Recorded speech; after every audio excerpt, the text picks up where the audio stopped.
talk a little bit more about where we are in research. I think as we've had conversations over the past few years, I think that's one concern that has emerged, and particularly with the faculty. How do we make ourselves more competitive? And this is one of the, whenever one talks about the challenges of Rice, somewhere the word size comes into that.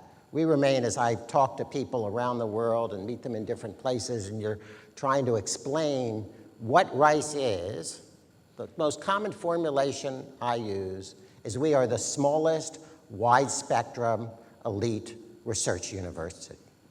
And that means we do, as the cliche sort of goes, we have to punch above our weight. We have to figure out how to be better than almost anyone else if we're going to continue to have the esteem and presence in the world that we do in this very, very competitive environment.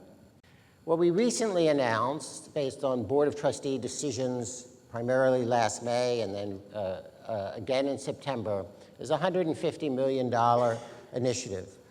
Much of this is focused on research and really emerged out of, in part, the faculty task force on research. I think some concerns we heard, some opportunities we spotted, and there are different ways to think about this. We've tried to design this graphic here to reflect the three different initiatives here. So the molecular nanotechnology initiative is really more an initiative that fits within perhaps the strategic school priorities, but spanning in particular engineering and natural sciences, building on Rice's historic strengths, and making sure that we continue to be a place that is known for excellence in nanoscience and nanotechnology. As I travel around the world, that's certainly one of the things that people first ask about in their engagement with Rice.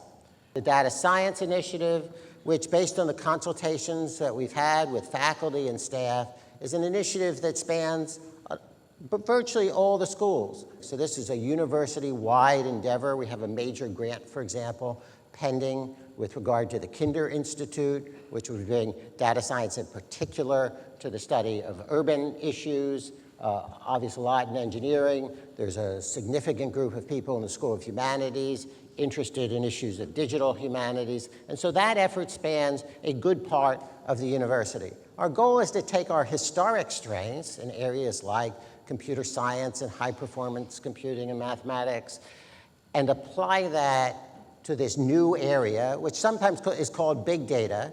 Turns out not to be a very good description, because sometimes the problem is not that you have huge amounts of data, but you have limited amounts of data. And the problem is, how do you get more useful information out of limited amounts of data? And so that's why we call it data science instead.